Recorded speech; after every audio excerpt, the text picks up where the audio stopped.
Hello friends, good morning. Welcome to JEE online classes. Friends, आज 2 सितंबर 2020 को हम फिर आपके सामने करंट अफेयर्स के कुछ मोस्ट इम्पोर्टेंट सवाल लेकर हाजिर हुए हैं, जो विभिन्न RPSC, UPSC, RAS, Rajasthan police constable, पटवार भर्ती एवं अन्य प्रतियोगी परीक्षाओं हेतु महत्वपूर्ण प्रश्न हैं तथा सभी व्यूवर्स से आग्रह है कि वो वीडियो को पूरा वॉच करें तथा जो नए व्यूवर्स हैं उन्हें एक बात कहना चाहूँगा कि वो चैनल को सब्सक्राइब कर लें, जिससे कि आपको जैसे ही नेक्स्ट करंट अफेयर्स का वीडियो जारी हो सबसे पहले आपको उपलब्ध हो सके। तो फ्रेंड्स, आज समय ज़ाया नहीं करते हुए आज पहले प्रश्न पे चलते हैं। तो आज का पहला प्रश्न है,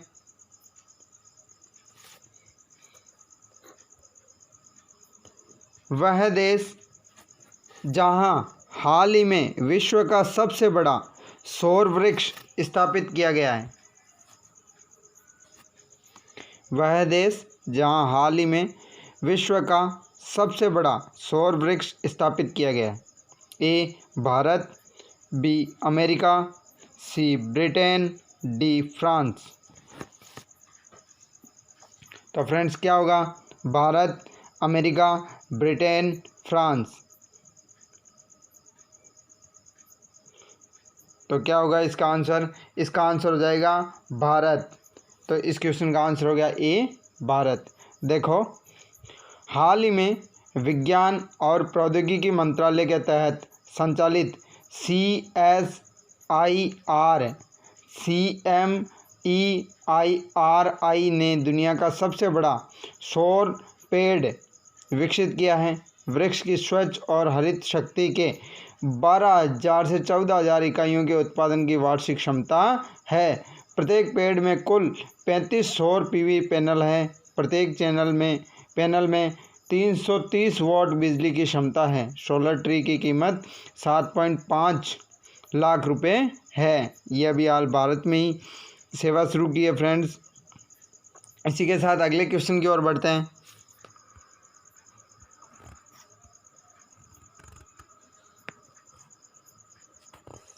देश का प्रथम राज्य जिसके द्वारा भारत की प्रथम समुद्री विमान सेवा प्रारंभ की गई। तो वो समुद्री विमान सेवा प्रारंभ करने वाला देश का प्रथम राज्य कौन सा है फ्रेंड्स? ए उड़ीसा, बी आंध्र प्रदेश, सी गुजरात, डी केरल। तो कौन सा स्टेट है? उड़ीसा, आंध्र प्रदेश, गुजरात, केरल। तो यह है गुजरात स्टेट। तो इस क्वेश्चन का आंसर हो गया सी गुजरात। देखो, सरदार वल्लभ भाई पटेल की जयंती के उपलक्ष्य में गुजरात राज्य सरकार द्वारा देश के प्रथम समुद्री विमान सेवा प्रारंभ की गई। यह विमान सेवा नर्मदा जिले के केवडिया में साबरमती रिवर फ्रंट से लेकर स्टैचू ऑफ यूनिटी तक प्रारंभ की गई है। हमें ध्यान देना चाहिए कि वाटर एरोड्रम एक जल निकाय है जिसमें सी प्लेन और उभयचर विमानों के उतरने और उड़ान भरने के लिए न्यूनतम आवश्यक शर्तें हैं। इसी के साथ अगले क्वेश्चन की ओर चलते हैं।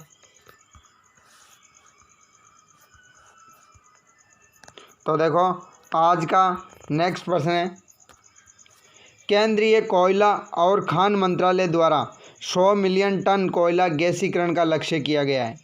केंद्रीय कोयला और खान मंत्रालय द्वारा 100 मिलियन टन कोयला गैसीकरण का लक्ष्य किया गया है। कब तक किया गया है फ्रेंड्स? ए वर्ष 2025, बी वर्ष 2026, सी वर्ष 2030 और डी वर्ष 2031। तो कब तक किया गया है? 2025, 2026, 2030 और 2031। तो कब तक ये पूर्ण करने का लक्ष्य रखा गया है? तो फ्रेंड्स, ये लक्ष्य रखा गया है वर्ष 2030 तक। तो इस क्वेश्चन का आंसर हो गया सी वर्ष 2030। देखो, हाल ही में भारत सरकार द्वारा गैस के लिए उपयोग होने वाले कोयले के राजस्व हिस्से पर 20% के लिए प्रदान की गई है, जिसका मुख्य उद्देश्य वर्ष 2030 तक 100 मिलियन टन कोयला गैसीकरण का लक्ष्य रखा गया है। कोयला वह राज्य सरकार जिसके द्वारा भारत के प्रथम समुद्री विमान सेवा प्रारंभ की गई। गैसीकरण प्रक्रिया के तहत कोयले को संश्लेषण गैस में परिवर्तित किया जाएगा। गैस को साइन गैस भी कहा जाता है। तो फ्रेंड्स ये भी आपके गुजरात स्टेट में किया जाएगा, क्योंकि देखो अभी प्रथम विमान सेवा की बात की थी और वहाँ पे ये लक्ष्य रखा गया है। इसी के साथ अगले क्वेश्चन की ओर बढ़ते हैं। रेलवे ऊर्जा प्रबंधन निकाय की स्थापना की गई। कब की गई? रेलवे ऊर्जा प्रबंधन निकाय की स्थापना की गई वर्ष 1995, वर्ष 2007, वर्ष 2013 और वर्ष 2019। तो फ्रेंड्स कब की गई? वर्ष 1995, वर्ष 2007, वर्ष 2013 और वर्ष 2019। तो कब की गई फ्रेंड्स? तो ये स्थापना की गई थी वर्ष 2013 में, यानी रेलवे ऊर्जा प्रबंधन निकाय की स्थापना वर्ष 2013 में की गई, यानी कि इस क्वेश्चन का आंसर हो गया सी, वर्ष 2013। इसी के साथ अगले क्वेश्चन की ओर बढ़ते हैं।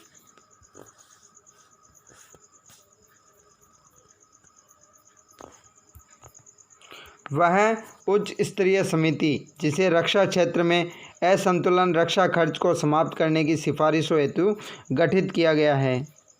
तो कौन सी समिति है? ए सेक्टर कर समिति, बी अग्रवाल समिति, सी साबेती समिति और डी भूषण समिति।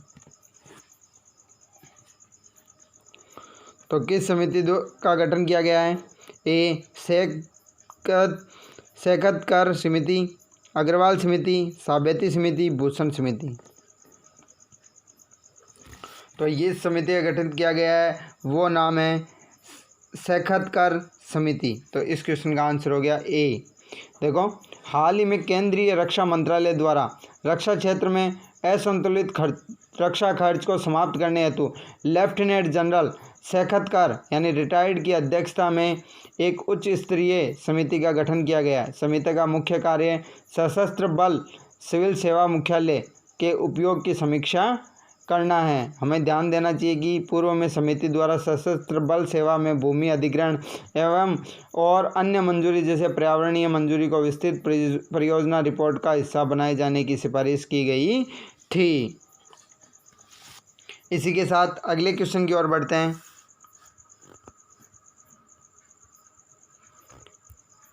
हाल ही में किन दो देशों को ऑनलाइन शतरंज ओलंपियाड 2020 का संयुक्त विजेता घोषित किया गया है?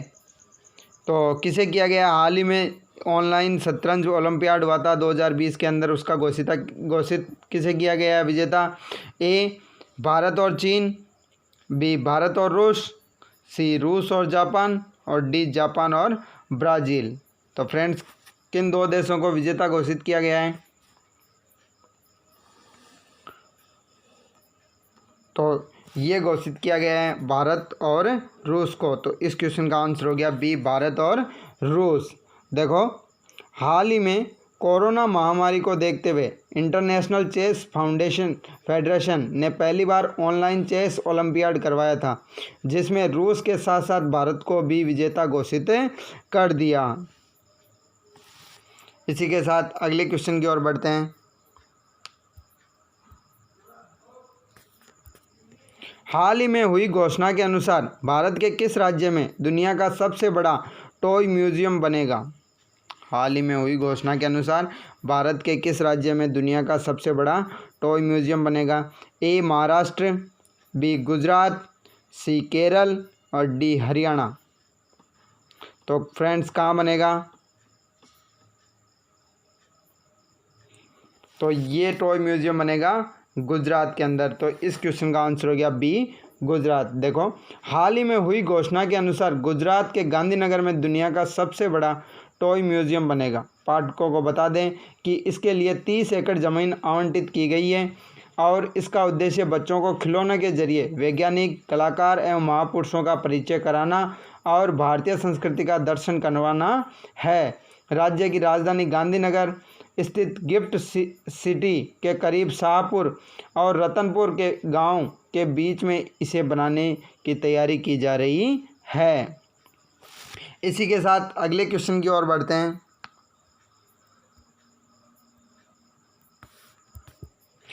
कौन हाल ही में लेबनान के नए प्रधानमंत्री बने हैं? कौन हाल ही में लेबनान के नए प्रधानमंत्री बने? ए मोहम्मद आसिफ, बी रूबिल, सी मुस्तफ़ा अदीब और डी जफ़र खान। तो फ्रेंड्स, कौन बना है लेबनान के नए पीएम? मोहम्मद आसिफ, रूबिल, मुस्तफ़ा अदीब, जफ़र खान। तो फ्रेंड्स, ये बने हैं मुस्तफ़ा अदीब। तो इस क्वेश्चन का आंसर हो गया सी, मुस्तफ़ा अदीब। देखो, हाल ही में जर्मनी में लेबनान के राजदूत मुस्तफ़ा अदीब को देश का नया प्रधानमंत्री नामित किया गया है। अदीब को 128 संसदीय वोटों में से 90 वोट हासिल हुए हैं। पाठकों को बता दें कि लेबनान की राजधानी बेरूत में पिछले दिनों हुए बम धमाकों के बाद प्रधानमंत्री हसन दियाब को अपने पद से इस्तीफा देना पड़ा था और उसके बाद नए प्रधानमंत्री नामित किए हैं मुस्तफ़ा अदीब को, जो अभी हाल ही में जर्मनी में लेबनान के राजदूत थे। इसी के साथ अगले क्वेश्चन की ओर बढ़ते हैं फ्रेंड्स। बहुत ही मोस्ट इम्पोर्टेंट सवाल है फ्रेंड्स ये। संयुक्त राष्ट्र सुरक्षा परिषद द्वारा खाली जगह का नाम रूपांतरित कर अलकायदा प्रतिबंध समिति रखा गया है। संयुक्त राष्ट्र परिषद द्वारा खाली जगह का नाम रूपांतरित कर अलकायदा प्रतिबंध समिति रखा गया है। ए 1267 ISIL, बी 1126 ISIL, सी 1990 ISIL और डी 2005 ISIL। तो किस समिति का नाम अलकायदा प्रतिबंध समिति रखा गया है फ्रेंड्स?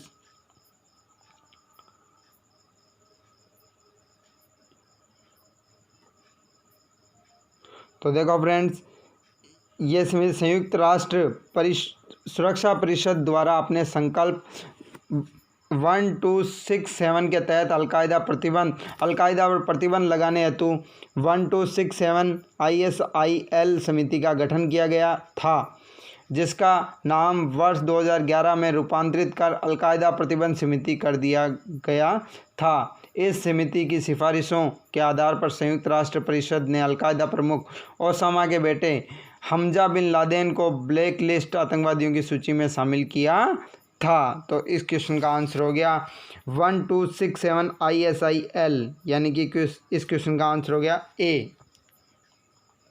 तो फ्रेंड्स देखो, ये 2011 में नाम रूपांतरित किया गया था और इसी के साथ ओसामा बिन लादेन के बेटे हमजा बिन लादेन को ब्लैक लिस्टेड भी किया गया था। और जो ये नंबर है, ये संयुक्त राष्ट्र परिषद के अंदर जो नियम या समिति बनाई जाती है तो उसके नंबर उस हिसाब से दिए जाते हैं। तो इस समिति के नंबर थे 1267 ISIL। इसी के साथ अगले क्वेश्चन की ओर बढ़ते हैं। बहुत ही मोस्ट इम्पोर्टेंट सवाल है कि फ्रेंड्स, वह पूर्वोत्तर राज्य जहां इलेक्ट्रॉनिक निगरानी परियोजना की स्थापना की जाएगी।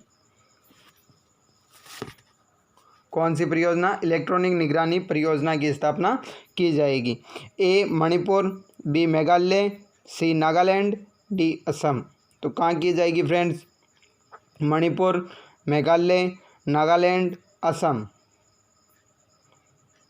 तो ये परियोजना असम राज्य में की जाएगी। तो इस क्वेश्चन का आंसर हो गया डी असम। देखो, अगस्त 2020 को केंद्रीय गृह मंत्री द्वारा असम की धुबरी जिले में बांग्लादेश की सीमा के साथ एक नदी के किनारे और अत्यधिक छिद्रपूर्ण एक इलेक्ट्रॉनिक निगरानी परियोजना का उद्घाटन किया गया, जहां स्मार्ट बाउंड्री कार्य अंतर्राष्ट्रीय सीमा के 61 किलोमीटर नदी खंड पर किया जाएगा, जहां हथियारों की तस्करी, गोला बारूद और ड्रग्स का अत्यधिक आवागमन है। यानी कहने का मतलब स्टूडेंट्स, ये जो बांग्लादेश के साथ जो अवैध व्यापार किया जाता है उसकी निगरानी के लिए इस परियोजना का संचालन किया जा रहा है। इसी के साथ आज के मोस्ट करंट अफेयर्स सवालों का अध्याय समाप्त होता है। इसी के साथ हम फिर नए सवालों के साथ मिलते हैं। तब तक have a nice day and thank you.